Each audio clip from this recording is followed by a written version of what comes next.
Hello all. There you are. Again. You never let me down, do you? Thanks so much. And it means that engines are a go and it's liftoff. Let's get as high as a kite tonight, will we? Let's get some coffee inside us.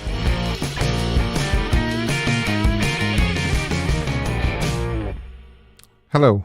Welcome once again to Elvis the Ultimate Fan channel.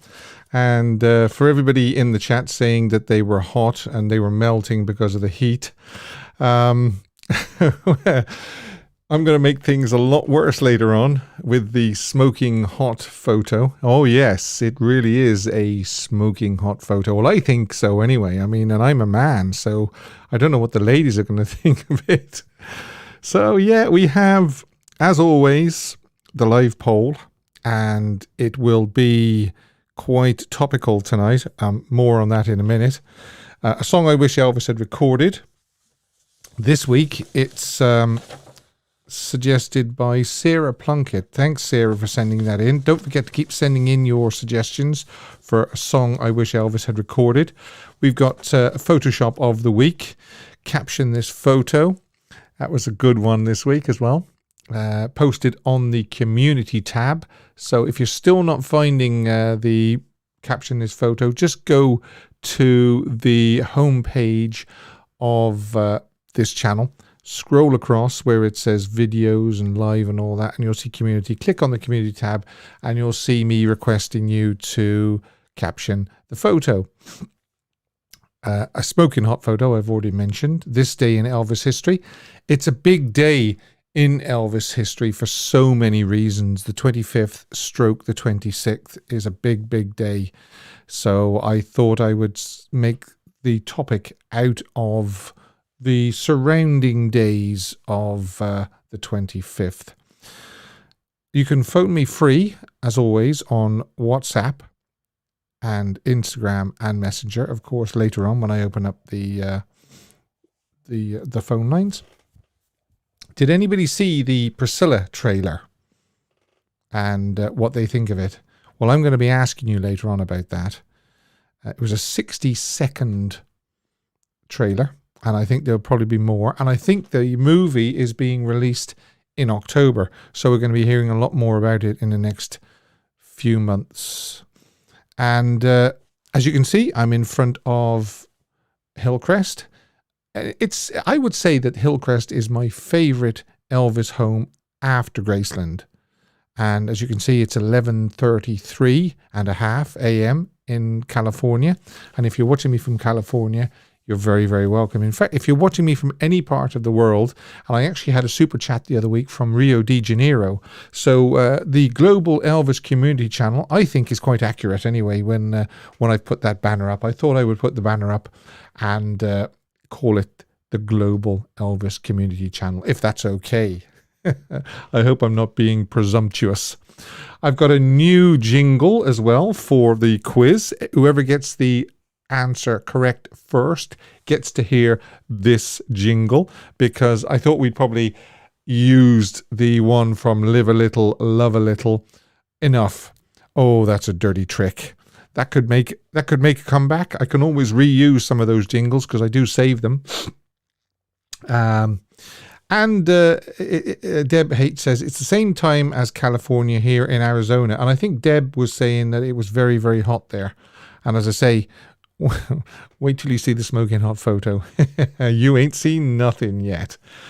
So we're going to do the quiz, and it is. Oh, well, yeah, actually, before we go any further, I wanted to give a big shout out to a very, very nice chap by the name of James, who sent me some gifts when he visited Memphis and Mississippi. I take it he went to Mississippi as well, because he sent me a fridge magnet, which is a Tupelo hardware. You can see it there if I get it just right. A Tupelo hardware magnet, and a very, very nice, this is quite a heavy, it's kind of, I'll put it near the microphone, but this is quite a heavy brass keyring, and as you can see, it says Steve on it, and it's got Elvis's head on it. And then when you switch it around, it's actually got Elvis's name on there as well. So my name and Elvis's name on there, and it says Graceland at the top as well. You might be able to just make that out, Graceland. And also another thing James did for me, very, very kindly, was he wrote my name on the wall. Very, very clear as well. Look at that. He got one of those black markers, the same sort of black marker that I used when I signed the wall. So thanks very, very much. Very, very kind of you to do that, James, and to think of me when you're, enjoying Memphis. The last person you should really be thinking of is me. But yeah, as I say, signing the wall, giving me those gifts. The Tupelo hardware magnet will go on the fridge, and obviously the keyring will go on my keys. It's about time, actually, because my keyring is looking a little bit tired. So thanks again, James. Very, very nice. I just wanted to give James a shout out. Now the quiz. Oh, yes, the quiz. I've got a jingle for it as well. Wait till you hear this jingle. The Mystery Elvis Songs. And a little bit of scary, mysterious music as well. It took me hours to put that together. Do you want to hear it again? The Mystery Elvis Songs. Oh, yeah. Oh, yeah. Actually, somebody has just reminded me there, putting June the 24th, 2022. It's been a whole year now since the Baz Luhrmann movie was out. That was a fast year, wasn't it? Very fast year. Right, here we go. Let's do this. Aisha says, yes, Steve, and again. And Maxine, hi Maxine, thanks again for moderating for me. It says scaring people. Do you think so? Is it really that scary music? The Mystery Elvis Songs. I should use the dum dum dum music, shouldn't I? Right. So this is the mystery songs, and how I did it this week was I show a picture from the movie, and you've got to tell me which song Elvis is singing from this still. And who's going to be the first recipient of the new jingle? Here we go. What song is Elvis singing here? I'll start you off with an easy one.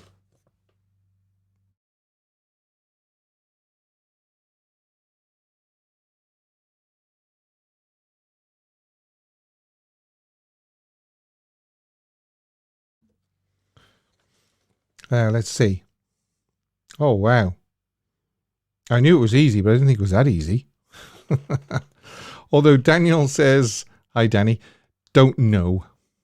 All right. So we've got Dylan Bowen was first to say Song of the Shrimp. Oh, Ruth Daniel says we're coming in loaded. Yes, it could have been that. But no, I can assure you this is taken from Song of the Shrimp. And Streamlabs is doing its job as well. Please click the thumbs up. Every like is a like for Elvis. Yes, please do that. And if you're watching this on playback as well, please do it. In fact, if everybody that watched this video on live and playback clicked the like button for Elvis, we would easily exceed those 300 likes that I set a target. Easily. Let's see if we can do it this week, folks, and I'll tell you next Sunday. Right, so Dylan Bowen. Well done, Dylan. Dylan Bowen. He's showing off now, actually. I thought he was only good on... Vincenzo says always 2 thumbs up for Steve. I think you can only get 2 thumbs up once, I think, Vincenzo.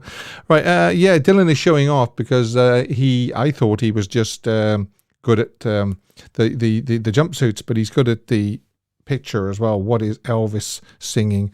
So, here we go, Dylan. You are the recipient of the first, the new jingle. Yeah. It's been a long time, Jack, I'm telling you. Actually, Is he talking about our friend Jack Mullins, I wonder? It's been a long time, Jack, I'm telling you. You didn't tell me you knew him personally, Jack. It's been a long time, Jack, I'm telling you. Yeah. And there's Jack now. Jack, is this you? It's been a long time, Jack, I'm telling you. Right. Yeah, somebody suggested I use a jingle or a soundbite from the 68 special, and that's why I use this one. It's been a long time, Jack, I'm telling you. And it's from the second sit down. It's the 8 p.m. one. And just after that, Charlie says about 15 minutes to be precise. So, yeah, sit down number 2. Right, Song of the Shrimp. Well done, Dylan. And now we go on to the second one. And I think people are going to get this easy as well. Here we go. What is Elvis singing here? Ooh, I nearly started singing it then.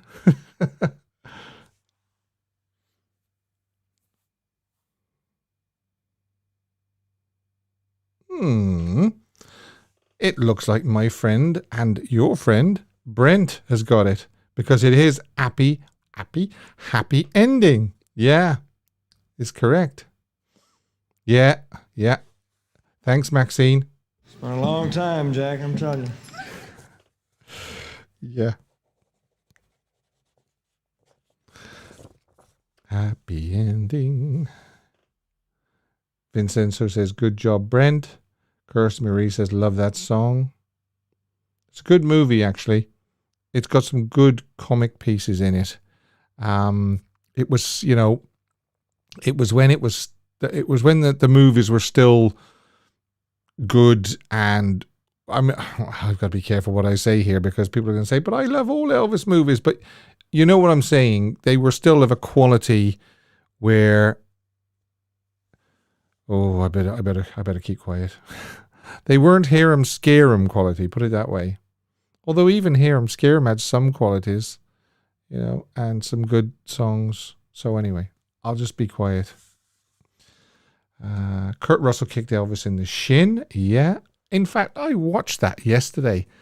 I saw it come up on my feed. It says Kurt Russell kicks Elvis in the shin 4K or something. So I thought, I'll watch this. Why not? I've seen it many, many times before, but yeah.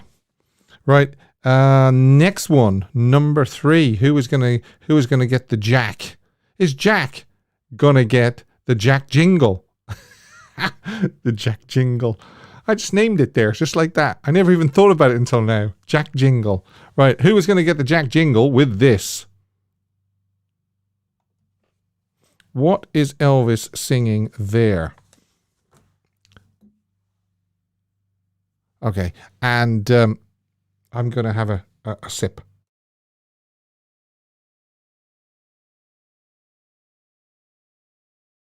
It's been quite warm here today, actually. Ooh, somebody says Little Egypt. Yeah, it is from Roustabout. Aisha's saying Hard Knocks. Oh, wait a second. Little Egypt. It's from Roustabout. Lisa G says don't have a clue. Carney Town. Well, if it was Carney Town, actually, the dancing girls would be around him. So anyway, we do have somebody who is going to be a recipient of the Jack Jingle, and it's not Jack, it's Brian Roberts, because it is One Track Heart. So, Brian? It's been a long time, Jack, I'm telling you. I love the way you can hear the girls giggling in the background. It's been a long time, Jack, I'm telling you. About 15 minutes. Yeah, Searcher1 says good tune, and I do agree, actually. I think One Track Heart is a good tune. In fact, a lot of the Roustabout tracks were good. It got to number 1. It was a soundtrack album that got to number 1. So, the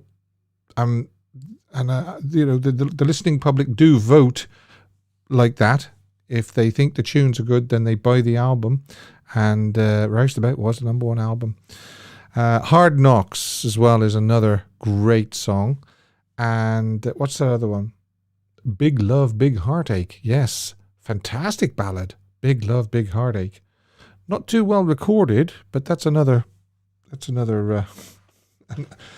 for another day. And there's something to be said with no full orchestra and his voice more prominent. Yes, there certainly is. Poison Ivy League wasn't that great, Kirsty. No, I'm not sure whether you're saying it was or it wasn't, but Poison Ivy League was just to fill in for the plot, really, wasn't it? Barbara Stanwyck was in Roustabout. Yes, she was. Leif Erikson, Jane Freeman, and of course Raquel Welch in one of her. In fact, was it her debut? She was one of the college boys' girlfriends.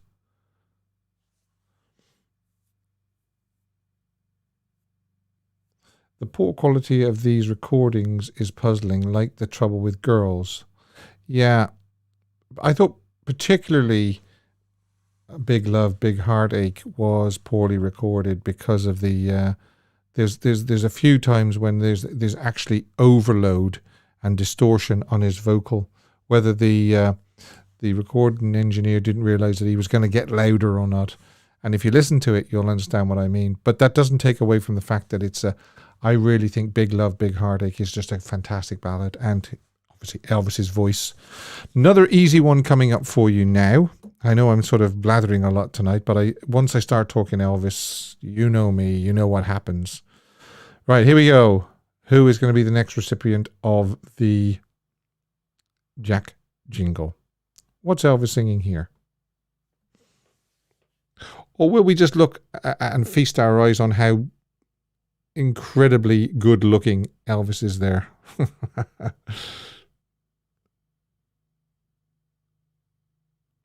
You're so fast, really, so fast.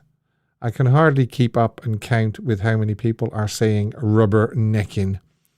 And of course, Maxine has got the shower out because, yeah. I mean, he's supernatural looking there, isn't he? Look at the fella in the background. Even the fella in the background can't take his eyes off him. Okay, so Forever TCB. Thanks, Maxine. Forever TCB gets the Jack jingle. It's been a long time, Jack, I'm telling you.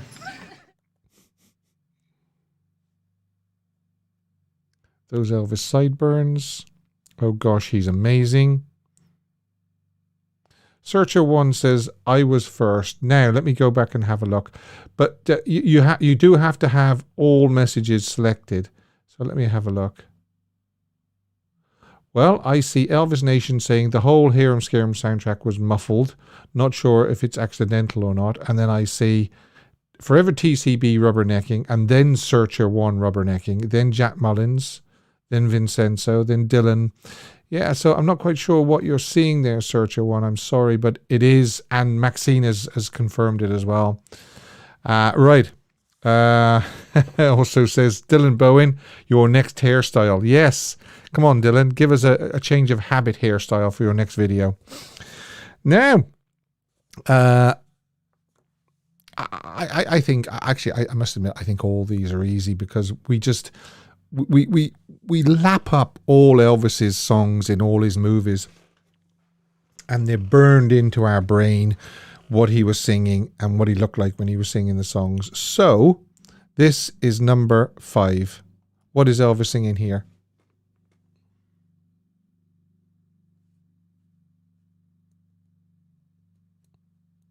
Okay, Jack says, on my screen, I'm first, but it goes by the mods screens. Yeah, and my screen, it was showing Forever TSB first, and then Searcher 1 second.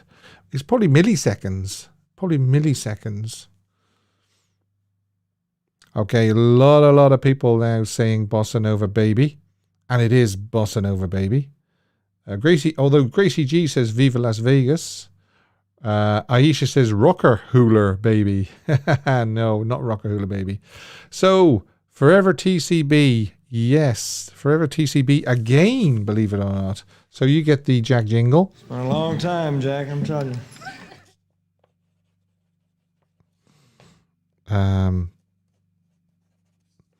If there's a particular part of the 68 comeback special dialogue that you think I could use as a jingle, then send it in for me.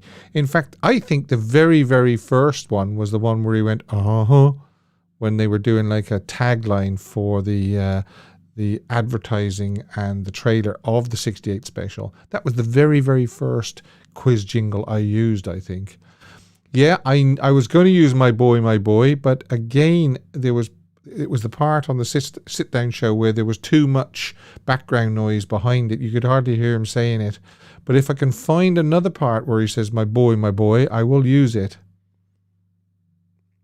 Yeah, never ceases to amaze me, baby. Yeah, that's another one I should be able to pull out, providing there's not too much background noise behind it.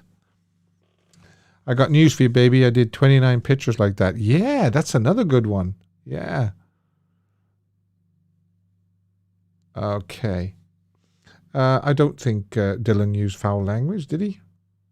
It says, Dylan, please don't use foul language. That's strange. Dylan, what did you say? Maybe it was Streamlabs just jumping ahead. Strange. Right, okay, here we go. So the final one after Bossa Nova Baby, who's going to get the Jack jingle for the last time tonight? What is Elvis singing here?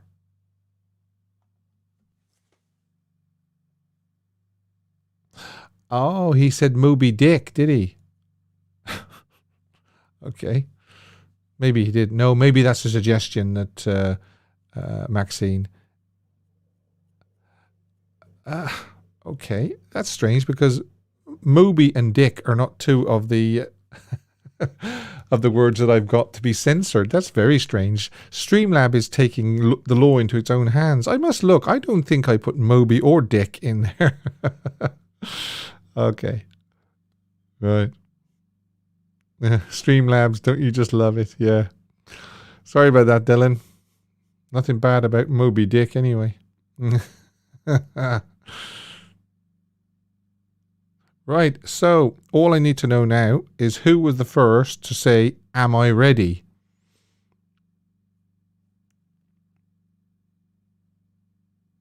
No, you're okay, Dylan. No, you're not. You haven't been a naughty boy. It's probably Streamlabs just overreacting a little bit.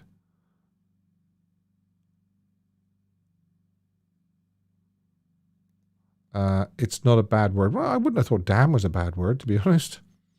I've heard a lot worse. And again, damn isn't on the list that I put in the Streamlabs. So obviously Streamlabs is... Maybe Streamlabs is going to take over the world. Okay. So did I miss... Oh, Mike M. Thanks. Thank you very much. Who's he singing to there? Oh, somebody's already beat me to it. AI is taking over the world, Steve. Yes, Streamlabs has started by telling Dylan off for saying damn. Okay. No searcher one. It's not Yvonne Craig, actually. It's our friend Shelley Fabre. Yeah. So, Mike M gets the last Jack jingle for tonight. It's been a long time, Jack, I'm telling you. That was a nice spread of correct answers this week. We got Dylan Bowen, Brent, Brian Roberts, Forever TCB with 2, and Mike M. So nobody ran away with it anyway. That's the main thing. And yeah, that is the back of Shelley Fabre's head. The topic. Yes, the topic. And I don't think I don't think I did anyway. Let me see. Maybe... Did I put a little banner up, or did I forget to do it? Yeah, I forgot to put it. It just says this week's topic. So this week's topic is the final few tour dates of Elvis's career, actually. The tour started on June the 17th in Springfield, Missouri. And the question was, of all the doom and gloom and how people were saying that, Elvis was ill and his appearance was bad and all that junk. And right in the middle of it, of course, he had to film a CBS TV special as well. Let's just... actually, before I do the topic, I want to say about this new feature that I'm thinking of doing. And basically, what it is this. Elvis the Ultimate Fan Channel, new feature coming up to the live shows is Thinking About Elvis. And I'm going to be doing that next week. It's a new feature. And when I do it, I'll start first. And it's one of those things where you can participate in the following weeks. So that'll be coming up next week. I've already got my what I'm thinking about Elvis up here, and I'll share it with you all next week. And I'll also tell you how you can participate thinking about Elvis. So there you go. That's got you thinking about Elvis already, but there's a little bit more to it than that. So next week, new feature, thinking about Elvis. All right. And I'll tell you next week as well how you can participate in the following weeks. Because I was just, Brent says, sounds interesting, Steve. Looking forward to it. Thanks, Brent. Because I'm always thinking about how I can freshen up these live shows and things like that. I'm aware that, doing the same thing week after week after week after week can, become, well, not so much tedious, but it just needs freshening up a little bit. So, yeah, here we are. This week's topic, the final tour and the dates and how they really were. And as I say, they started in Springfield, Missouri, and these are photographs of Elvis on that first night.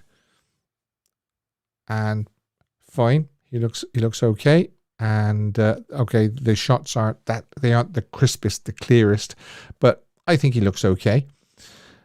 And of course, he's wearing the sundial jumpsuit. Then the following day, he was in Kansas City, Missouri, and these are a lot sharper, these photographs. And there's also very, very good, sharp 8mm footage of most of that show now, and it's available on YouTube. And that's the funny part where they're doing Are You Lonesome Tonight, and Charlie is making him laugh. And there's also somebody has just posted it upscaled, so it's very sharp now. And incidentally, that is the last time he wore the Arabian jumpsuit.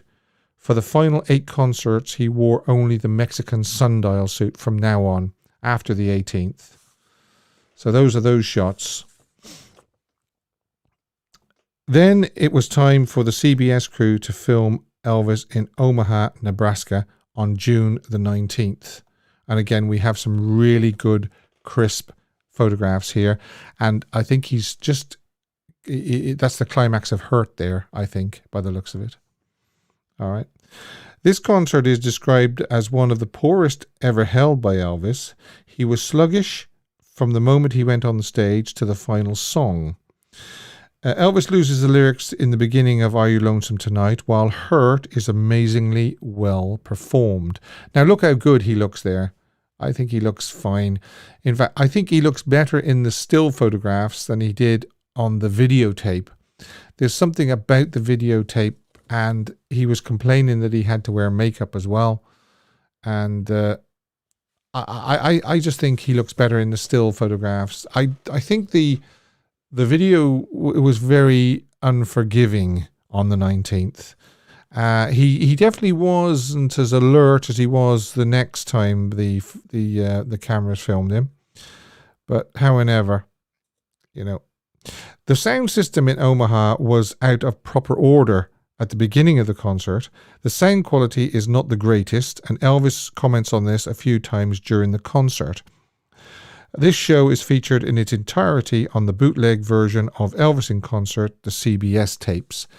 Yeah, now that's probably another reason why hardly any footage from the Omaha show wasn't used in the final cut of Elvis in Concert is because of the sound issues that plagued that show. Not so much that Elvis wasn't on his, on the top of his game, but probably because of the sound problems as well. In Lincoln on June 20th, Elvis had a concert in the Pershing Municipal Auditorium. There was only 7,500 attendants. It was a smaller building. This day he performs one of the better versions of Unchained Melody that I've heard. Even Hound Dog is given some extra attention on this day. After the show, Elvis sat on his bed in his pajamas asking Joe Gershio, "Well, what do you think?" Joe said it was a fair dress rehearsal, to which Elvis replied, "Yeah, you're right." Now, I don't know why he'd be asking Joe Gershio. I thought he would be been asking Joe Esposito, but maybe not. Maybe he did ask Joe Gershio. And according to Ed Parker, Elvis was not happy with the situation before the concert in Omaha. The stadium was crowded with people and cameras. He said to Ed, "How come I get placed in these these situations?"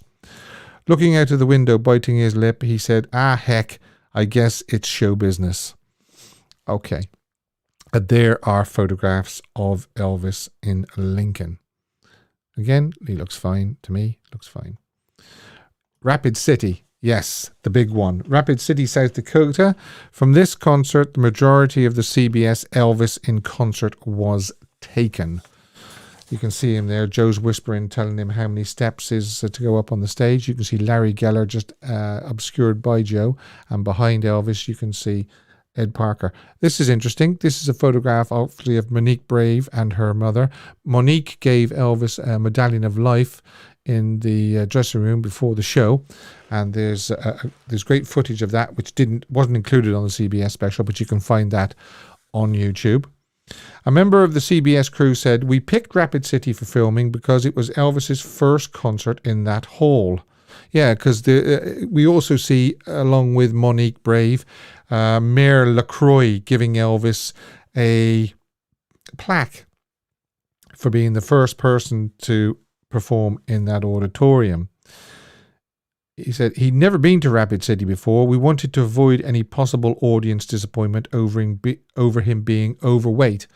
Well, let me tell you something. The number of times I've watched that Rapid City concert, and there's an angle when Elvis walks on from behind. As he walks on, you can see the audience, and every member of the audience gets up and applauds. They give him a standing ovation. Or it's not an ovation, really, is it? Because ovation is something that comes at the end, if I'm not wrong. They just get up and they stand up and they give him a standing, what's the word? Not acceptance, entrance. That's the word I was thinking of. They give him a standing entrance. So, yeah, I don't know so much about being there. There was definitely not disappointment that night anyway. In Rapid City, Elvis managed to perform one of his better 1977 concerts. It was a totally different Elvis appearing on stage compared to 2 days earlier. Elvis looked much trimmer than only 2 days earlier in Omaha. As always, when he was in good spirits, he delivered a good version of CC Rider. Elvis stopped the song just to say that someone did a mistake and then began singing as if nothing had happened. He manages to find an unnoticeable error and stops the band. This incident was cut from the official version of Elvis in Concert, where they edited in snippets of Elvis singing the same song in Omaha, and also edited out this sequence on the album of the same name. And if you watch closely, the Rapid City concert, when he's singing CC Rider, there is a little cutaway and he does appear differently, just for a fraction, when he sings a couple of lines. You'll have to watch it very, very carefully. But it's just after when Elvis goes like that in his ear and scratches his ear. So that's a little mark for you to watch. I thought the show in Omaha this is John Wilkinson saying this. I thought the show in Omaha was very bad. He was pale and unsteady. I don't even know if he knew where he was. Maybe he did. And yet the other show, it was pretty good. His voice was strong. Physically, he looked awful, but he was steady on his feet. And in Omaha, he was not. So I think John is talking about the following shows after Omaha. After his regular I Got a Woman Amen session, Elvis performs a very good version of That's All Right and a funny Are You Lonesome Tonight? Yeah, hilarious. I think that's really, really good. And he's doing well until he says, I wonder if you're lonesome tonight. Somebody shouts out in the audience, yes, and that kind of sets him off. So, and it's great. It's really funny. Love Me is a very good version, and the same goes for If You Love Me. Trying to Get to You is dynamite, but for some strange reason, CBS decided to omit this masterpiece in the hour-long production. Another highlight that CBS omitted from the show was Hawaiian Wedding Song. Elvis had complete control over his voice, and of course, Kathy Westmoreland, a lovely vocal at the end. Early Morning Rain was first omitted from the TV special, but in the end it was included. The TV special, CBS used the version from Omaha, where the Rapid City version was used on the LP. I Really Don't Want to Know was included on both TV and LP. Elvis starting singing this song only 3 weeks ago, and it is a kind of song that really fitted Elvis's voice. I think the version that appears in the TV special is fabulous. I really do. That lovely, lovely, deep, oh how, when he starts singing, just fabulous, fabulous. After the concert in Des Moines, June 23rd, Ronnie Tutt left the band, and he was replaced for one night only by Jerome Monroe on June the 24th, and Larry London for 25th and 26th. In Madison, on the 24th, Elvis sang One Night for the last time. So yeah, just to reiterate what I said there, Ronnie Tutt left in Des Moines, and I should have... Oh, don't forget, there was Sioux Falls sandwiched in between the 21st and the 23rd Des Moines. There was Sioux Falls, and I do have a photograph of Sioux Falls there. But just to reiterate what I said, for one night only, Jerome Monroe played on June the 24th, in case you didn't know that, and then Larry London for the last 2 nights. Then, yes, there's Des Moines. There's Elvis leaving for the show. Just behind Dick, you can see Ginger. There's a better shot. Elvis leaving for Des Moines. Now, Madison. Yes. While driving Madison, Elvis stops the car so he could get out and assist a gas station attendant who is set upon by 2 youths. The fight came to a sudden end as the 2 youths were shocked by the fact that Elvis Presley stood in front of them. The whole scene ended with Elvis getting them to shake hands, promise not to fight anymore, and finally a picture taken of all 3. Has anybody actually seen that photograph? I'd love to see that photograph. Before the concert in these are shots from Madison.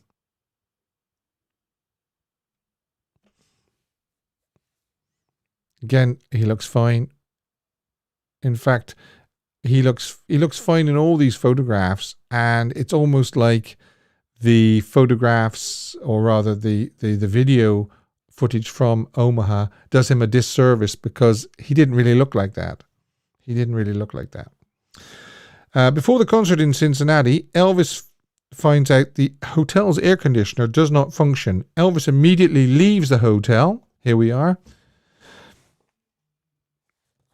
Leaves the hotel, looking for another one, which was not easy since most of the accommodations were taken. Why were the accommodations all taken? Because Elvis was in town, that's why. It was hard to get a hotel once Elvis was in town. In my point of view, this concert is among the best of 1977. So let's have a look at the photographs. Elvis does very good versions of CC Rider, If You Love Me, Let Me Know. For the last time, Elvis performed Unchained Melody. So they are in Cincinnati. He didn't perform it on the last night in Indiana. Then we moved to Indianapolis, Indiana. And arriving at the airport in Indianapolis on June 26th, Elvis was presented with a plaque for the Moody Blue album. And Todd Slaughter he gives Todd Slaughter a trophy for 10 years as UK fan club president. I think we've all seen the footage of Elvis coming down the stairs and shaking Todd's hand and holding the trophy and so forth, and them laughing together. And we've seen the photographs of him with the Moody Blue album because of the so many pressings. But what a lot of people don't realize is that that moving footage is the last private footage shot of Elvis. Of course, we've got the footage of the Indianapolis concert, but the actual just private footage of Elvis is with Todd Slaughter. Right, so John Wilkinson says, we played Indianapolis 3 times, but the last one was really good. The place came unglued, like they were really glad to see him. It was a dynamite show, rock and roll all the way, but he looked whipped when he came around the corner to get off the stage at the end of the show. He looked really tired. The concert in Indianapolis has been released on several bootlegs through the years. The best one so far, Adios, the final performance. Elvis performs Bridge Over Troubled Water, Release Me, I Can't Stop Loving You. Ones that he had not really performed a lot since the early 70s. And then we've got, unfortunately, there was no place for Unchained Melody that evening. Myrna Smith says, being around Elvis a lot, the weight gain thing, I'd seen a lot of it before and seen him look great and also not so great. I'd seen Elvis in Baptist Memorial Hospital lots of times, and I'd go to visit him. Then he'd get well and be there, fine. It was like he was invincible. When it was time to perform, he trimmed down and looked terrific again. When he did the last CBS TV show filming, I actually thought he did look great because he had lost some weight, and being around him, we didn't really notice the overall change. I thought he looked fabulous, and then when they showed it on TV after he died, I was really shocked and thought, how could I think he looked so good? I even thought they might have done something to the cameras. I really didn't believe it. As I said to Jerry Schilling, we were all wearing blinders. And that is it, my friends. That is basically it. That is what Myrna said. That is what John Wilkinson said. And those are the photographs from the final tour. So make of that what you may. I want to show you the plaque that is on the site of Market Square Arena. It looks like a parking lot behind it, but there you are. It says former site of Market Square Arena, where on June the 26th, 1977, Elvis Aaron Presley performed his final concert. A scarf given by Elvis at that concert and words of remembrance from his fans have been encased in this marker so that a future generation may choose to reveal the memories 100 years from this date, June 26th, 2002. There you go. Elvis is called the artist of the 20th century and is an American icon. Oh yes, without a doubt. So that's the plaque that now sits on the former site of Market Square Arena. I hope you enjoyed that. UB Trippin, hi to see you again. Nice to see you again, UB Trippin. Nice plaque being there. Yeah. And it is. It's a nice thing to see that somebody has remembered his last concert. Now, I want to do the poll. That's what I want to do. And it's something I briefly mentioned earlier on, the Priscilla trailer. And it is a very, very simple question. And it is, are you planning to watch the new movie Priscilla? And there's only 3 options. And it is yes, no, or haven't decided yet. So that should be coming up on your screen any second now. Are you planning to watch the new movie Priscilla? Yes, no, haven't decided yet. And as always, nobody sees who votes what. We just see the percentage of yeses, the percentages of no's, and the percentages of haven't decided yet. And guess what I'm going to do now as well? I am going to, if I can, no, well, first of all, I'll ask you, bottom right hand corner, If you can subscribe, if you can also like, share, and subscribe these videos, I would be very, very happy if you can do that. And turn on the notification bell and make sure that you select all, not personalized. So that's got that out the way. I'm going to switch on this little thing here, and I'm going to switch on my phone. So it's, if anybody does want to phone in about anything I've said so far or anything you want to tell me, you'll be most welcome to do that.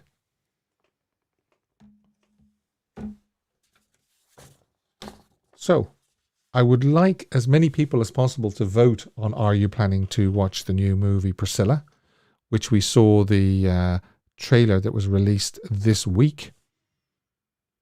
And it's very, very simple. I think I've covered all bases there when I say yes, no, or I haven't decided yet.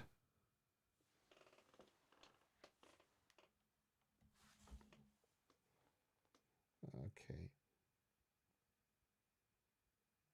For some reason, I don't know why, my phone isn't ringing. I see that somebody has tried to ring in. Oh, I'll tell you why.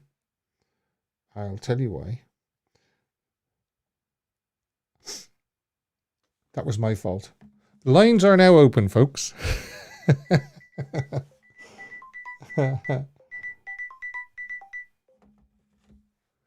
Hello. Hi, Steve. Hi. Hi, Steve. Hello there. It's me, Vincenzo. How are you, Vincenzo? I'm doing good. What do you want to talk about? Do you want to talk about the last tour, or do you want to talk about the Priscilla movie, or what? The last tour. Oh, yeah. Okay. Let's talk about the last tour.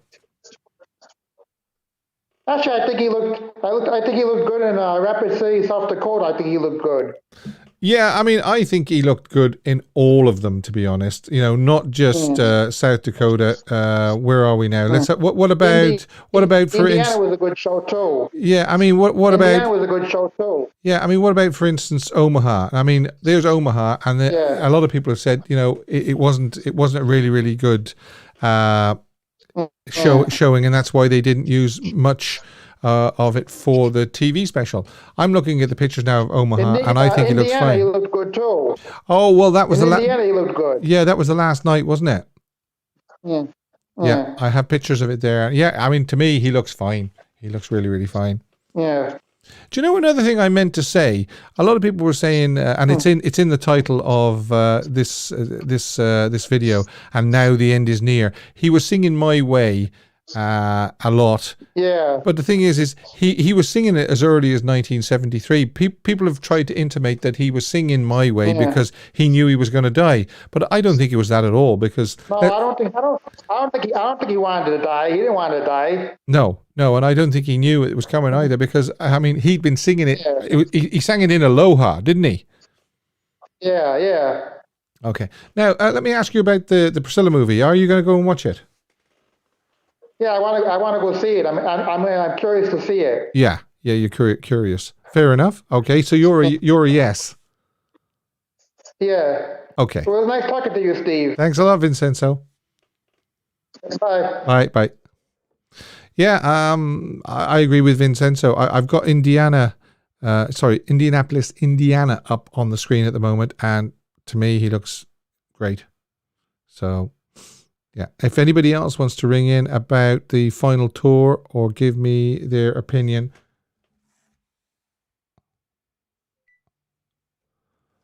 Hello. Hey, Steve. Hey, Dylan. Hey, you alright? Yeah, how you doing? Yeah, I'm doing good, yeah. Did you upset Streamlabs? Yeah. all because I mentioned the whale. Okay. I can't believe that. And as far as I know, I haven't put those words into the hot words. You know, you put hot words in there that's not allowed, and I don't think Moby or Dick is not allowed. Yeah. Anyway, don't be offended. No. Okay, so what do you want to say? That last tour. Yeah, what do you think? I think it was really good, you know. Yeah, like, so do I. Really, really good. Yeah. I mean, yeah, like there were times where he didn't look the best physically, but like the vocal that he gave should be like the main focus. Yeah, exactly. And- Yeah, listen and not the- listen to the Elvis in concert LP. Yeah, Mhm. yeah, and there was quite a few mentions of CC Mhm. that he did. That version that he gives in, is it Omaha Mhm. or is it the other one? I can't remember. But the one that's on the TV show, Yeah. that version is amazing. I think It's that really, was really probably which song are you talking about again? CC Rider. CC Rider. Well, the one that appears in the TV special is from Rapid City with a tiny wee bit of Omaha when he stops it. It is available on YouTube where he's shown stopping it and saying stop, I made a mistake, and then he starts again. Yeah.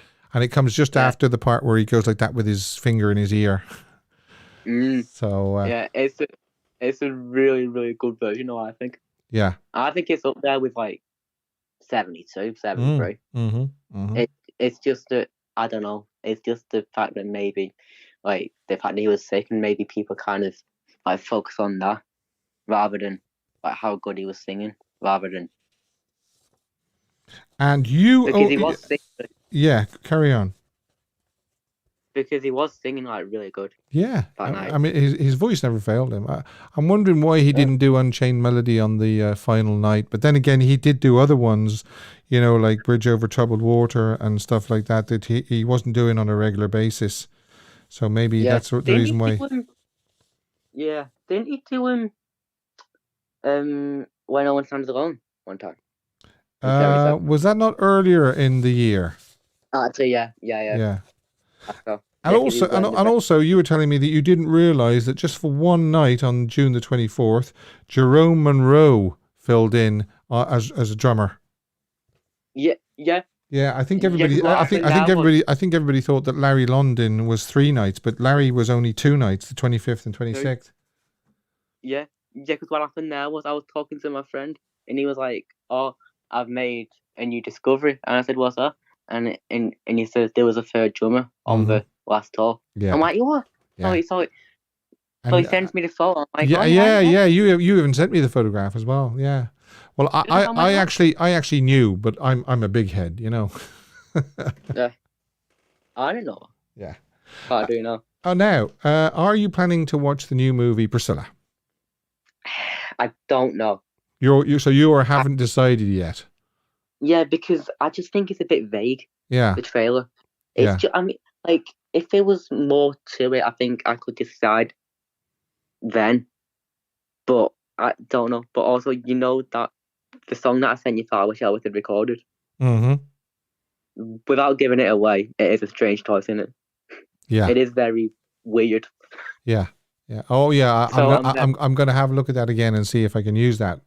Yeah. But I'm very excited to see people's faces when they say that it's.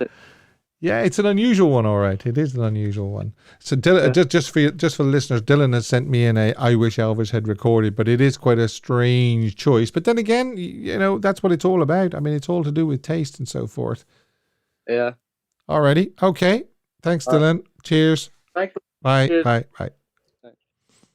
Yeah. Oh, I forgot to say as well. There's some nice photographs there from Cincinnati, where he's introducing his father. Of course, he introduced his father every night, I believe, on that final tour. But yeah, nice photographs there. Right. Let's see. Are you planning to watch the new movie Priscilla? So vote away on that. There'll be ample time for you to vote on that. And I see I did miss a call here. So let me see if I can pick that up.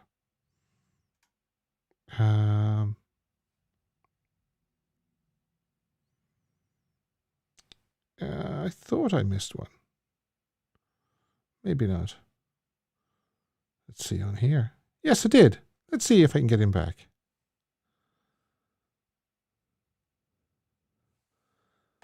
I know he was trying to get me when I was speaking to Dylan. It's ringing.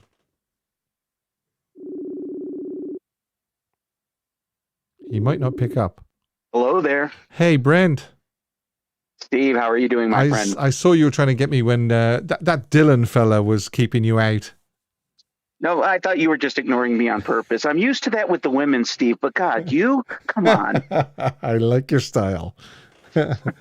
So this is Brent from Elvis Nation. How you doing?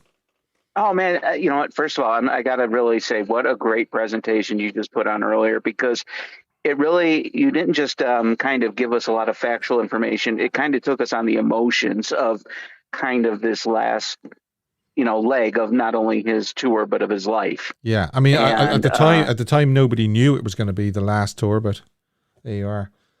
No. And you know what? That's funny what hindsight does, though. Yeah. You know what I mean? Like, Yeah. to some people, okay, it's just another tour. We'll see you guys in Portland, when we start up over again and business as usual. But I think we kind of tend to put a lot of mystique and cloud it around it because we know in hindsight what happened. Yeah, exactly. I mean, do you agree with me that, a lot of bad comments about that tour, but it wasn't really that bad at the end, was it? No. And I think what happened, Stephen, I mean, I don't know if I'm right or not. This could be wrong, but I think sometimes when it comes to legend and lore, we have a weird fascination with tragic endings. And so we want to kind of get into the macabre of it all and all that. And when you think about it, it really wasn't. In fact, it was a lot of his shows during that time were a lot better than even some shows that he did in 74 or 75, in my opinion. Well, and 76, there were some dodgy shows in 76 as well. Yeah. And so I think that's kind of like the mystique we want to kind of paint it with. And when you look at it, I think there were just some really great moments, some legendary moments, actually. And I think there were some of those pictures where I think Elvis just looked amazing. Yeah. And the final show as well in Indianapolis, he was in great voice. I've listened to that show. He was in great voice that night. Oh, yeah. We a couple of years ago, I had Leon Smith on, and we ran through a couple of the songs from there. And I'm telling you, when they did the closing of Can't Help Falling in Love, I mean, it was hard for us to hold back the tears because we knew it. But I think to anyone else going, it was a great show. Yeah. We had a good time. Yeah. They don't put the kind of melancholy into it that we kind of infuse into it.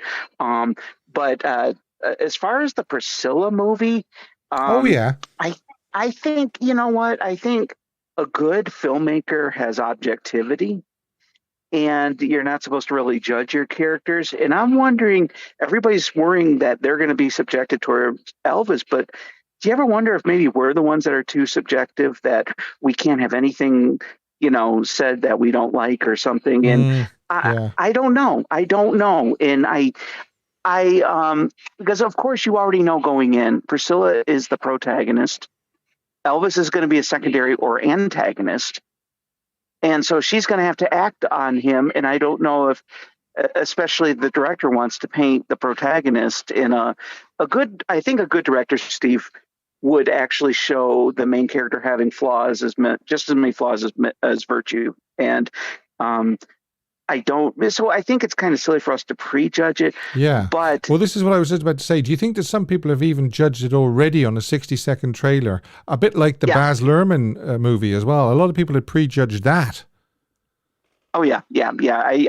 In fact, I knew of a few people that prejudged it a certain way and actually were convinced otherwise after they saw Baz Luhrmann's picture. And so I don't want to go in too much like this, but the truth is Baz Luhrmann's film was an Elvis picture. Sofia Coppola's, it looks like it's a character study about a woman married to Elvis. And so we're going to go through her perspective. We're not going to go through Elvis's perspective. And I'm sure Sofia Coppola, like if you ever seen like Marie Antoinette or anything like that, she kind of dives into surrealism as well. So I don't think it's going to be a straightforward linear condensed version of the 1987 TV movie. I think it's going to be something very different. She does have a little flair. I mean, she inherited her father's genes. So I say I'm not going to put judgment on it, Steve. I don't know. What do you think? I don't know. I mean, if I'm going to tell you early on what I would vote, and I would vote yes. I am actually going to. Curiosity more than anything else is getting me, so I would be a yes. I am going to watch it. I mean, do we know, is this going to theaters or is it going straight to TV, Netflix? I heard it was going to be a theatrical release, but you know what? I don't really take that for granted anymore, because I've seen films change distribution at the last minute. Where the original trailers would say only in theaters, and then they decide just to throw it on HBO or Netflix or something. I'm going to see it, though, because I will see anything about Elvis as long as I know it's not an intentional smear campaign. Yes. And I'm going to pray that she uses objectivity. But there's going to be a narrative there. And I think, let's just call it what it is. If Priscilla, and it's about her relationship with Elvis, you cannot have a story without conflict. So I don't think it's going to be one big merry musical where they're just singing their whole way through their happiness. Yeah, it's not going to be flowers round the door and that's going to be it. No. We know that already. But but then again, I don't think it won't be a hatchet job either. It might fall somewhere in between. Well, she is a director of some distinguishment. I mean, so we do know that this is not a shoestring budget going in, but and I don't want to prejudge. I don't think it's going to be like some kind of feminist rage machine kind of display either. But like I said, all of what we're expecting doesn't mean anything because none of us truly really know. No, not yet. But I'll see it though, Steve, definitely. Great. And I'm glad you will. And hey, what a great show today. And thank you so much for all that you do, Steve. Yeah, and I would urge anybody, if they're not sure what Brent does, just check out Elvis Nation because it's a fantastic channel as well. But I'm sure most people on here know you anyway. No. I paid Steve to say that just now, guys. Yeah, the check is in the post. Okay, thanks, Brent. Brent. Though, Steve, thank you so much, and God bless you, sir. Same to you. Bye-bye. All right, bye. Bye. Yeah, I wanted to I wanted to talk to Brent because I could see he was trying to get through. So, hello.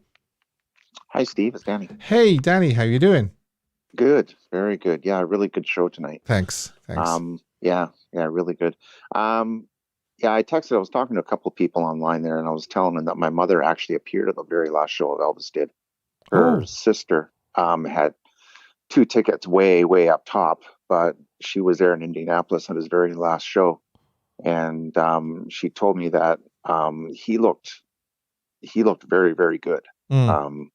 He looked very healthy, like he was big and everything, but he did look very healthy. A lot of energy in that last show. Yeah, and in good voice as well. I said to the earlier caller, I've listened to that show many times, and I think he's in good voice. Yeah, he had a really good voice. And Mom was really, really happy with his performance. She said that she wasn't like when she saw him on TV before, she was really shocked of how much weight he had put on the first time he saw her in years. And then when she went to the show and saw him, he didn't look that bad. So, I guess everybody had a perspective of what he was. Well, you see, this is what I find so strange about Myrna Smith's comments. She was there on stage with him for those tours, but when she saw the actual CBS, she thought they'd done something to the cameras. He looked so different on the actual screen than he did in the flesh. Yeah. Because when did they show that? Did they show that Indianapolis one on TV? Wasn't it? Was it like later? Well, they showed the CBS TV special, the one taken from the 21st and a little bit from the 19th. They showed it on October the 3rd, 1977, after he passed away. Yeah, that's when they showed it, and he did look. Mommy even said when she saw it later, he didn't even look that way. He didn't look that big. Yeah, like it's different. But my perspective on the new movie. And my uncle Red Robinson. He would not have agreed with Priscilla because he did advertise her book when it came out in the mid 80s and whenever it was, and didn't like it at all. But kind of like your last caller said, I put down no, I won't see it, but I'm taking an objective of what I just saw in the trailer. But I really loved the Baz Luhrmann trailer when it first came out. Yeah. I thought it was so unique looking, and nothing's been done like it before. But I don't know, Steve. I with Priscilla, I don't like what went on with the estate with her granddaughter. All that stuff going on. I don't know. In some ways, I do trust her. In some ways, I don't. So it's hard to. It's a tough one, isn't it? It is. It's really, really tough in that way. But I think it's out. People will go see it, and if it has anything to do with putting Elvis into a perspective that people don't want to see that part of him, and maybe it was the truth, and maybe it wasn't. I think people might get turned off of it, but I know in the movie they put the perspective of Elvis with Baz Luhrmann in a good way. In this movie, I hope she doesn't put him in a bad way. You know what I mean? I hope it puts to bed once and for all how old she was when she finally moved into Graceland with him, because people are always saying, she was 14 when she moved into Graceland. No, she wasn't. She was nowhere near 14 when she moved into Graceland. No, so I hope they can dispel that rumor, if nothing else. Yeah, exactly. But I just wanted to pitch in my feelings about that. When my mother was in that audience when he performed, and she said his voice was just like, to see it live was just like, you think it sounded good on TV, it sounded even better in the auditorium. Yeah. So I'm jealous of it. I'm jealous of anybody that saw Elvis live. I really am. Me too, actually. All right. Well, thanks, Danny, for calling in. It's always a pleasure to speak to you. Thanks very much. Okay. Bye-bye. Okay. Bye-bye. Yeah, it's such a strange one. It really is that, Myrna saw it completely differently on the night when she was there through 17th through to the 26th. And yet when she saw the finished article on CBS in October, she broke down in tears and said to Jerry that she thought, we were all wearing blinders. And she thought there was something wrong with the camera as well. Why he looked so different on the CBS broadcast as he did there that night live when she was on stage with him. It is one of those weird sort of occurrences that there's no real explanation for, I don't think. But the photographs I'm showing you now are from his final tours. This is from Indianapolis, actually.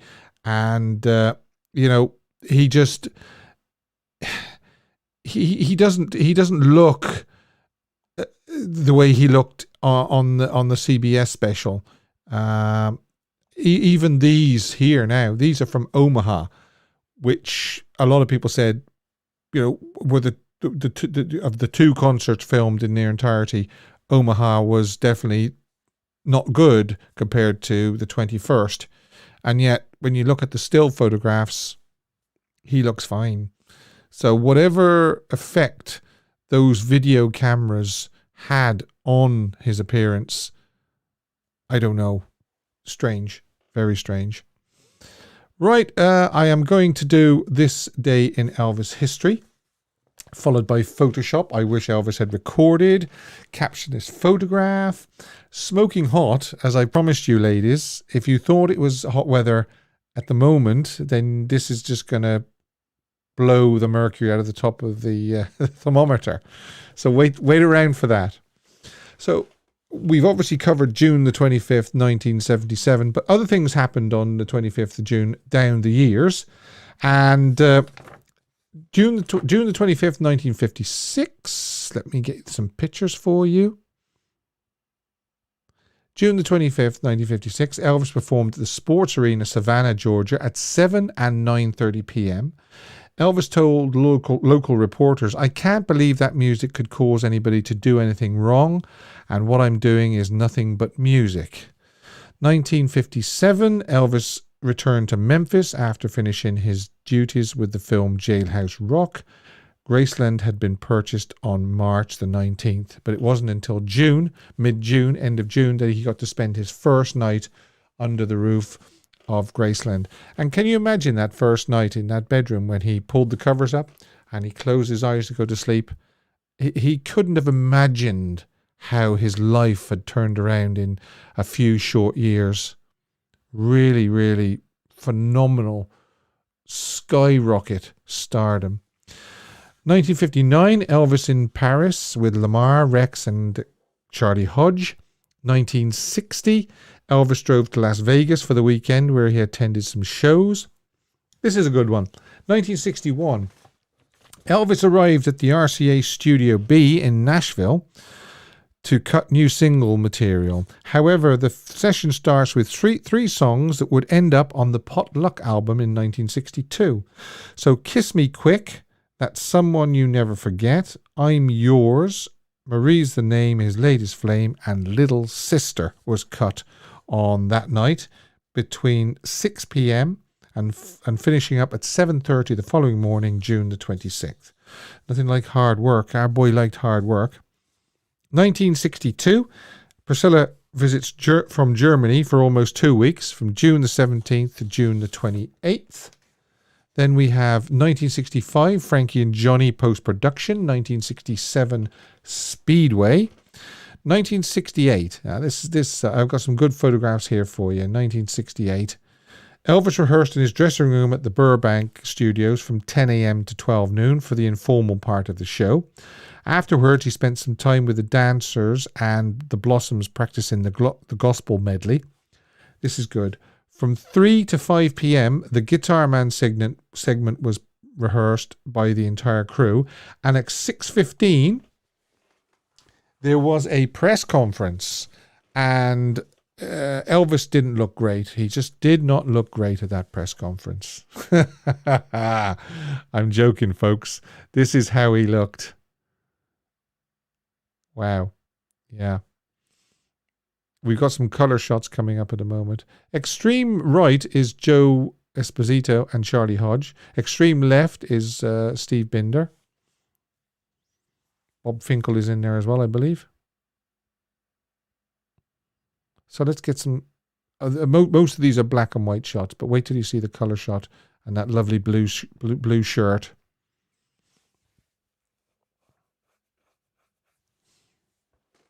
There's Joe again. Extreme right.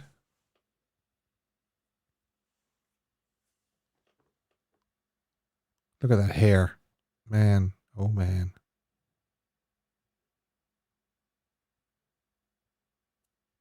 I should have fished out some more color shots as well for that.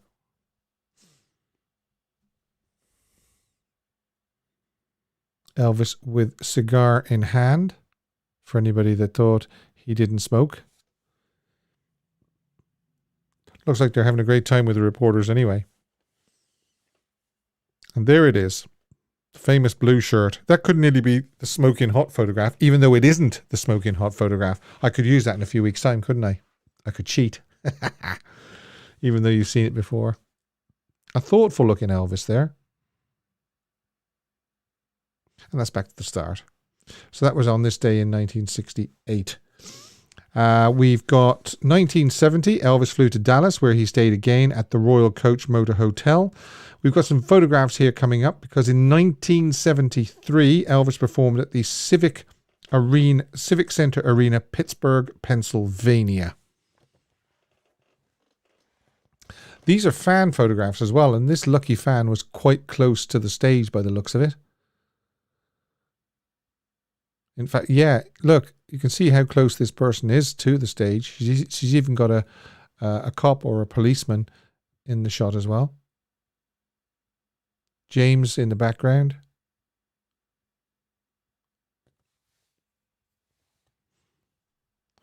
So that was on this day in 1973, Pittsburgh, Pennsylvania.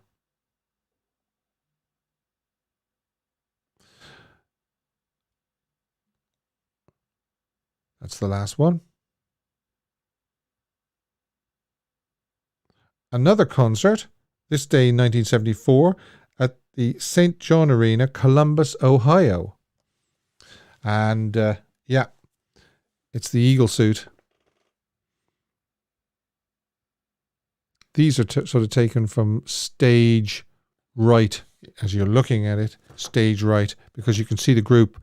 You can see JD and the group and they were normally on his left or our right, looking at the stage. It's quite an unusual angle to photograph from. Then we have 1976, and these again are fan photos. Elvis performed at the Memorial Auditorium, Buffalo, New York. Looks like the prehistoric bird or the bicentennial suit. He obviously wore that a lot in 1976 for obvious reasons. The people behind with binoculars, and Elvis always used to say, the people with binoculars look like a bunch of frogs.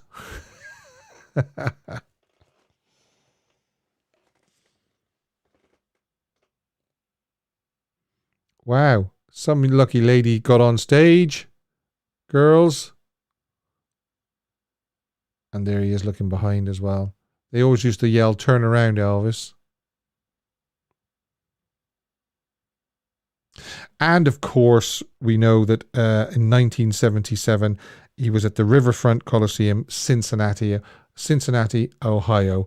And we've obviously, I've shown you these photographs before. But there is some nice photographs of him talking to his father and introducing his father as well. And he did that most nights, if not all nights, of that tour. Cincinnati, that was that was when he abruptly changed hotels because the air conditioner wasn't working in his room. Nice shot there. I think these are the ones that show him with Vernon. Larry London on the drums.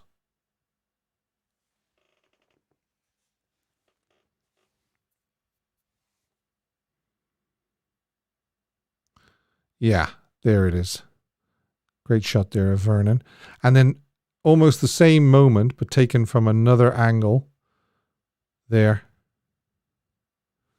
You can see the sound men there. Probably Bill Porter and Bruce Jackson. Felton is probably in there somewhere as well. Right, so that was this day in Elvis history. Again, I would urge anybody that hasn't voted yet to vote on, are you planning to watch the new Elvis movie? Yeah, that was a year ago. Are you planning on watching the new movie Priscilla? And it's very simple. It's just yes, no, or haven't decided yet. If you can't see the whole poll, just click the blue banner and it'll drop down and give you the options. Now, I'll leave that running for a little longer because I can still see that the votes are still coming in. Again, as I always tell you, I can't see who votes what. Now, yes, let's do a Photoshop. Yeah. And then we'll do something else. Photoshop. It's this one. Lovely, lovely shot of Elvis looking over sunglasses. But of course it's not, because it's a Photoshop. And I know there are some people who are actually fooled by that. But it's a shot from, there you go, it's a shot from, I think that's Double Trouble, I believe. And if you look, they've obviously tilted the head a little bit counterclockwise. But you can see that the little bit of hair on his forehead is exactly the same. All the highlights shining on his forehead and on his chin and on his cheek is the same. So that's basically the Photoshop of the week. And I'll start again. Photoshop and original. Okay, and then you see them both together. If there's a Photoshop or a photo that you keep seeing and you know it's Photoshop, obviously, but people are being fooled by it, well, send it in to me. Send the actual original photograph and the Photoshop in to me on elvistheultimatefanchannel@gmail.com, and we'll take it from there. I can use it on a future show. What am I going to do? I am going to do I Wish Elvis Had Recorded. Yes. Quick one. A YouTube channel I recommend. Actually, Tony, she has asked me to recommend the Elvis Presley News Report channel, and I'll put a link to it down below. She says that, and she was very kind actually. She said he puts as much effort into his channel as you do, Steve, and that was a very kind comment. Thank you very much, Tony. So the Elvis Presley News Report, if you're not familiar with it, I'll pop a link below. And let's do I Wish Elvis Had Recorded. And this one, as I said earlier on, was done by Sarah Plunkett, and it's Shep and the Limelights were a American doo-wop group of the early 1960s. They recorded the original version of this song on February the 1st, 1961. It reached number 2 on the Billboard Popular Music Chart in May and was covered by PJ Proby. Proby? Yes, that's how it's said. PJ Proby. Just didn't sound right. Jermaine Jackson, Toots and the Martals, Junior English, and Cliff Richard in 1981. The song is Daddy's Home. And if I'd have been thinking straight, I could have used it last week with it being Father's Day last week. So that's the one. It's Daddy's Home by Shep and the Limelights. And there they are. And again, if you're not familiar with it, I can stick a link below and you can listen to it. And you can try and imagine Elvis singing it. And I can imagine Elvis singing it to Lisa. Caption this photo. Yes. Oh, yes. Caption this photo. We had a lot of fun with this one. It's not a picture that's shown a lot, for obvious reasons. But I don't know why. It should be shown a lot more because it's quite funny, really, to see a double Elvis, the back of Elvis and the front of Elvis. And I asked you to send in a caption, and the person that gets the most thumbs up of the other people wins. Some of the people said, or some of the comments were, take down my measurements. Oh, I thought you said take down my pants. Do these pants make me look fat? Girls ripped off my shirts again. I think I'm going to go out from like this from now on. But the person that got the most likes, and again, this person was a lot of likes. I think last week it was 18 likes. Well, this week, this person, Doug Dickerson, got 24 likes. So see if you can think of a caption for next week's photograph that's going to give you more than 24 likes and set a new record. But Doug has set a new record of 24 likes with, and will I do it? Will I do it? I will. Here we go.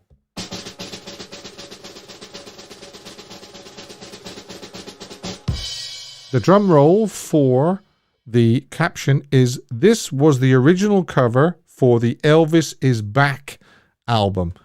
See what he did? Back. Elvis is back. Well done, Doug. I liked it. I liked it very much. And there'll be another caption this photo available from about Tuesday onwards on the community tab on the home page of this channel. Now, I think, will I or won't I cut off the poll? It seems like there's no more votes to be had. Oh, wait a second. Somebody else just put a vote in. Okay. Rebel Vegan says, thanks for reading mine out, Steve. Yes, yours was one of the comments. Is right. Yeah. Now, I'm just stringing it out, this smoking hot photo. I really am. I suppose I really should close the poll, shouldn't I? Right. Yes, I'll do that first. Or I could always take a call.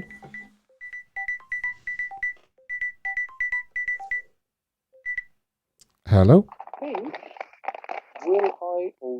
Hello? Hello there.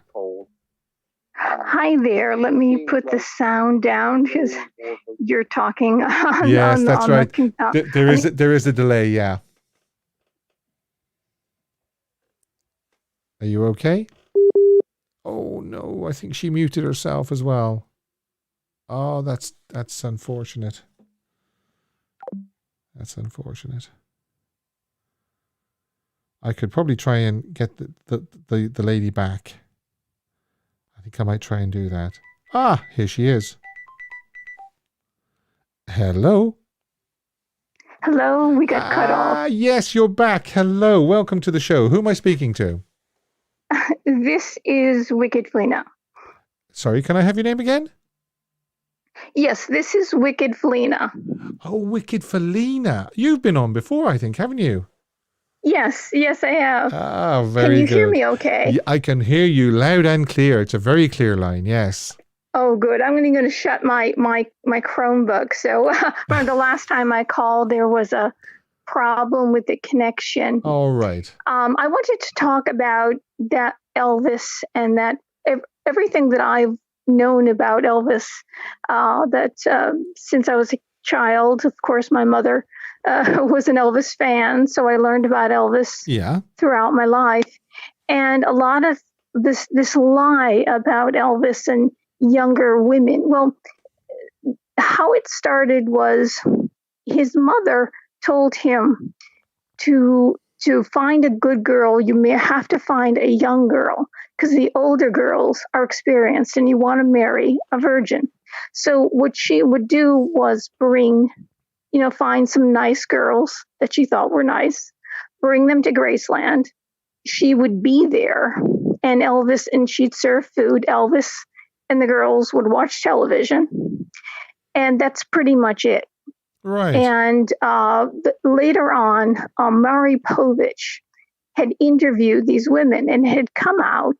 He said, today we're going to have the women on that were girls and they were 14 and they were with Elvis. And everybody thought it was going to be really bad. And these very motherly looking, normal, well-balanced women came on and they asked them, oh, what did he do? He expected to hear something terrible. And they just laughed and goes, no, we just watched TV. He wasn't interested in anything but watching TV and talking. Right. It was like he was our age. We were all the same age. It was like that. We were just eating and talking. And the mother was there the whole time. And this is from the women. As far as other women went, there's stories. I've heard interviews of women that Elvis dated throughout his life. And some women were girlfriends. Some women were friends. And some women he just talked about God with. And the women who wanted to remain virgins, he respected that and kept them nice. He had a lot of respect for that. And there was one of them, you might know her name. She became a mother superior in a convent. She and Elvis would talk about God, and she credits Elvis as the reason why she became a nun. Yeah, this is Dolores. This is Dolores Hart you're talking about, isn't it? Who was in was it Jailhouse Rock and Loving You and King Creole. Yes, and I keep forgetting her name. I don't know why. Yes, Dolores Hart. Yeah, but yeah, it says a lot about Elvis. Is that he could go into deep conversations about God and respect someone and appreciate someone for where they were, what they truly wanted. And he wasn't going to make them something that they weren't. He wasn't going to force them to do his will. He helped her towards God. Right. So as far as Priscilla goes, the story that Priscilla has always told, unless she's changed it, I don't know. But she's always told Elvis was in Germany for 2 years. He met her with her parents when she was 14, the second year he was in Germany. So he saw her, but he didn't touch her, and her parents were around. So she was 15 when he got out of the service. He came home, and she went back to school. she dated other boys. She said herself she dated many boys, and she didn't move into Graceland. So 3 years on top of 15 is 18. My calculations has been that if she went in 1962, she was 17, I think. But if you're saying 18, she wasn't 14 anyway, which is what a lot of people seem to have a preoccupation with. Elvis started living with Priscilla when she was 14. That is completely and utterly inaccurate. No, he met her in Germany when she was 14. Exactly. He was in Germany for 2 years. Yes. He said she did not move into Graceland for 3 years.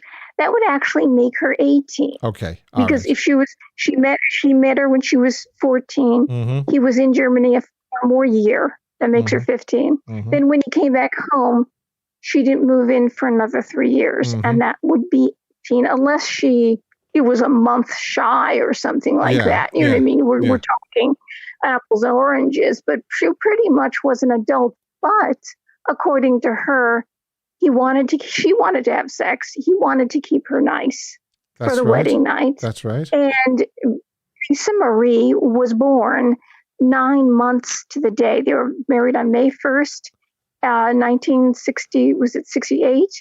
And she was born 9 months to the day. Yeah, 1967. She was born 68. That's right. They were married on the 1st of May 1967. She was born February 1968. Correct. Yeah, which is 9 months.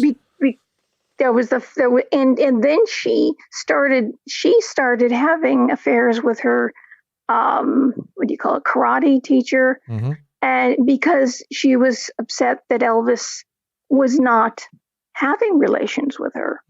And it's a very interesting story that I read a lot about. Peter Gorelnik, the one who did Last Train to Memphis and Careless Love. Yes. He apparently there was some really I heard on YouTube there's so many lies that go around about Elvis. There's some kind of channel that I don't know if they ever tell the truth, but they make themselves look like they're telling the truth. And they said that he was actually bisexual. But gee whiz, I've never heard that. Yeah, no, I covered this topic a couple of weeks ago, how they just make stuff up just to, just to for clicks, really, for clicks. Right. And so, what I did was I researched it, and a very odd thing came up. And it goes along with a psychiatrist that wrote a book about Elvis many years ago. This particular psychiatrist said that Elvis had, he felt that after a woman, this is just the way he believed. And I think this is the reason why he believed this, because he was so close to his mother. And he couldn't imagine his mother ever having sex, right? Yeah. I can imagine his mother was holy and saintly, and that's the way he saw her. Yeah. And so after a woman has a baby, she becomes holy. And so I think that's the way, psychologically, that's the way he saw his mother.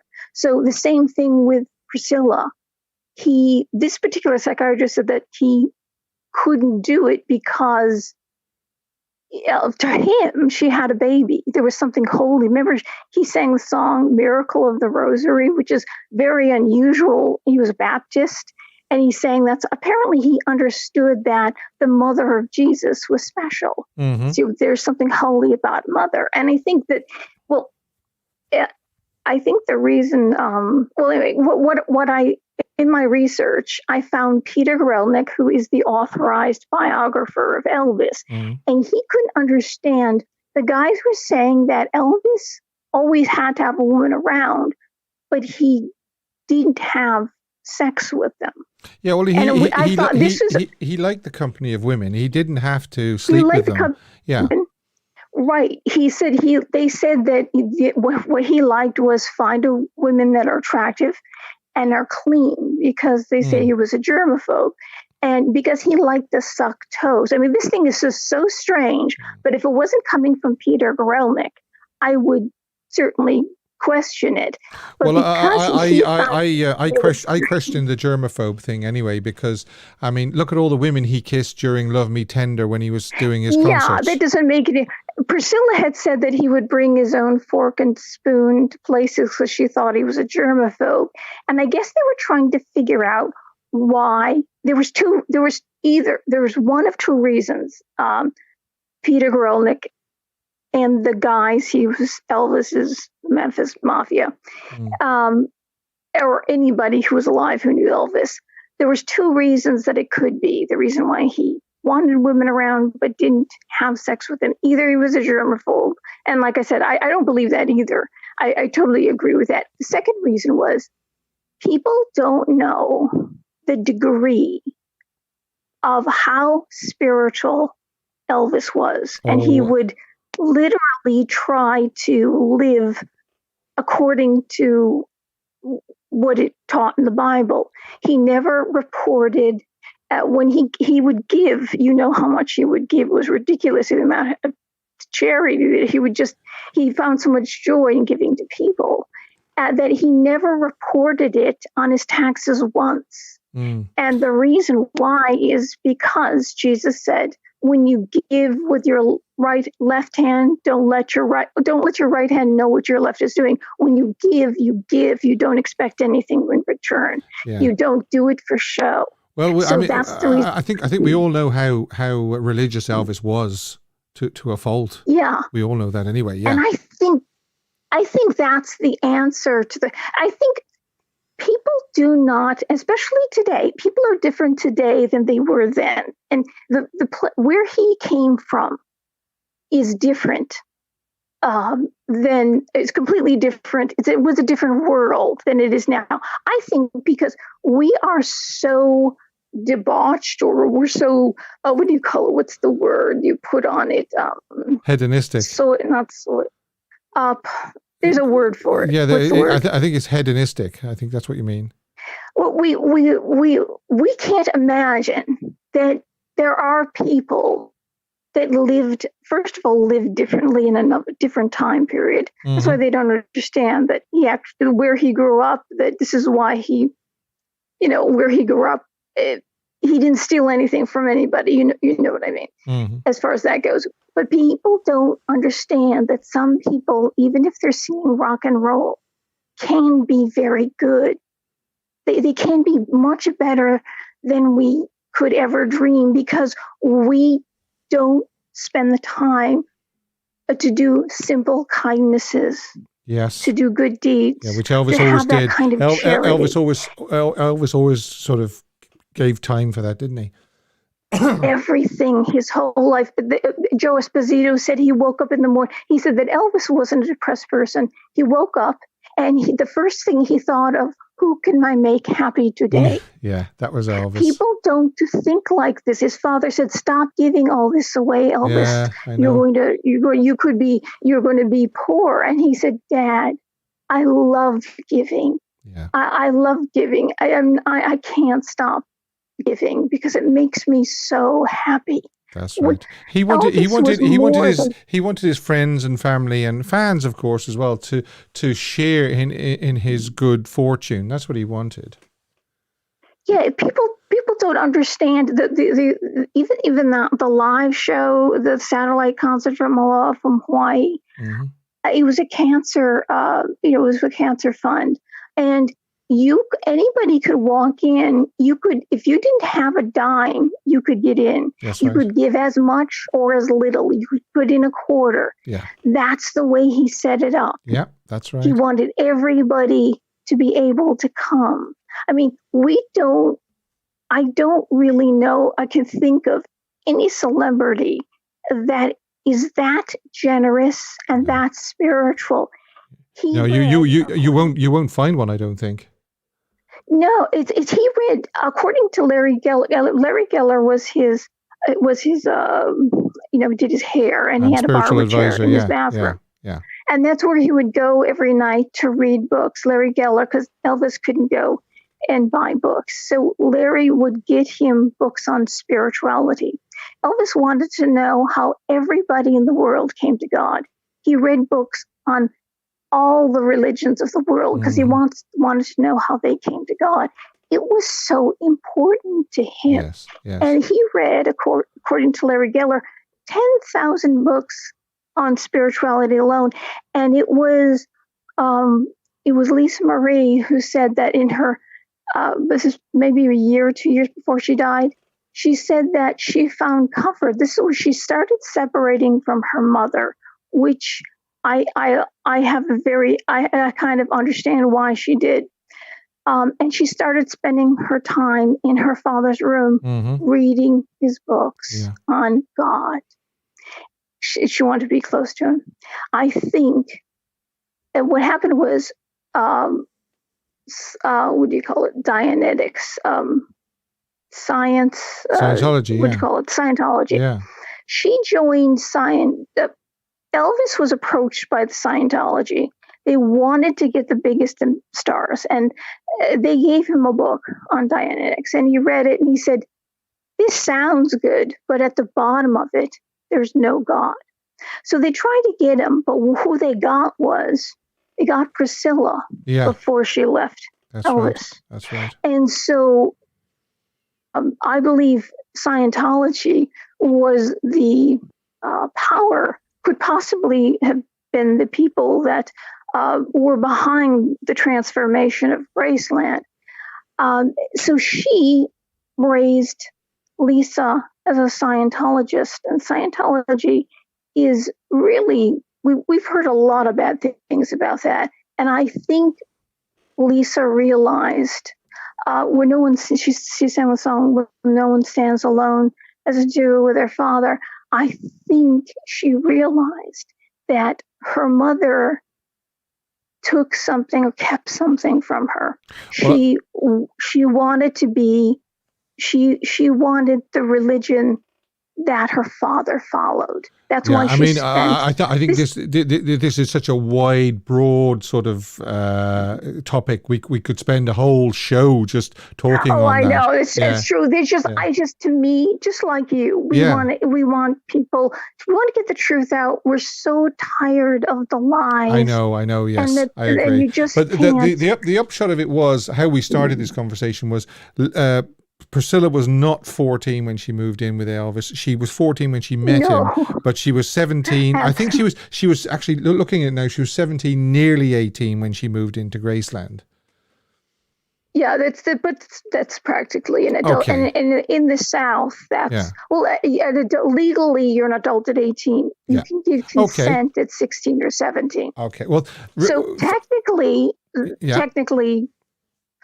I think Elvis would look wrong, and I don't think he would have it look wrong, but he also wouldn't have sex with her either. He just having her live there and being around. I believe the story that she was untouched until their wedding night. Yeah, because everything falls into place of who Elvis was when you know his mother and you know his family history. Well, that's a great call. Thanks for calling in, Wicked Felina. It's been great speaking to you. Thanks very, very much. Okay, thank you. Thank you. Bye-bye. Okay, bye. Yeah, that was some call. Yeah, and she made some very, very valid points. And as I say, I will reiterate, for people that keep on about Elvis being, breaking the law and all this and all that. No, she was not 14 when she moved into Graceland. She was 14 when she met Elvis, and she was 17, coming 18 when she moved into Graceland. Now, I was going to do the smoking hot photograph. You've really, really waited a long, long time, but I'm going to do the poll first of all, and it is... Oh, wow. Okay.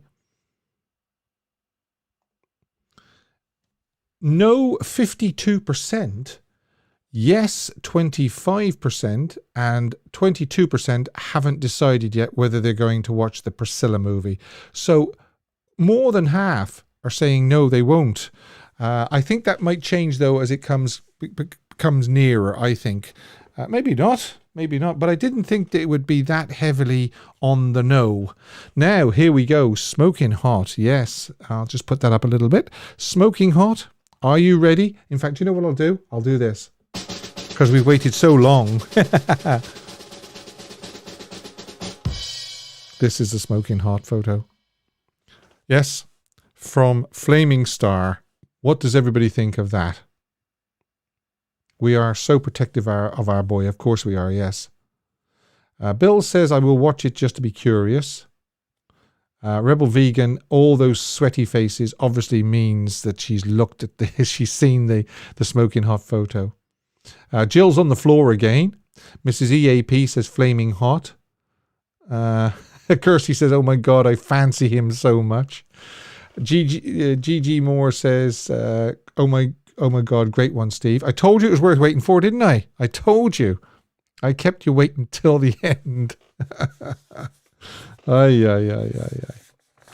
Yes, smoking hot from Flaming Star. Oh, flaming hot even. Yes, flaming hot.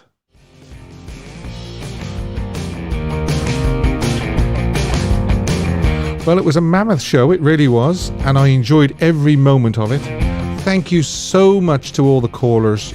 You made the show, you really did. And we're going to do it all again next week. Watch out for the community tab and caption this photo. And what I'm going to say is Al, finish it off. Elvis has left the building. Thank you and good night.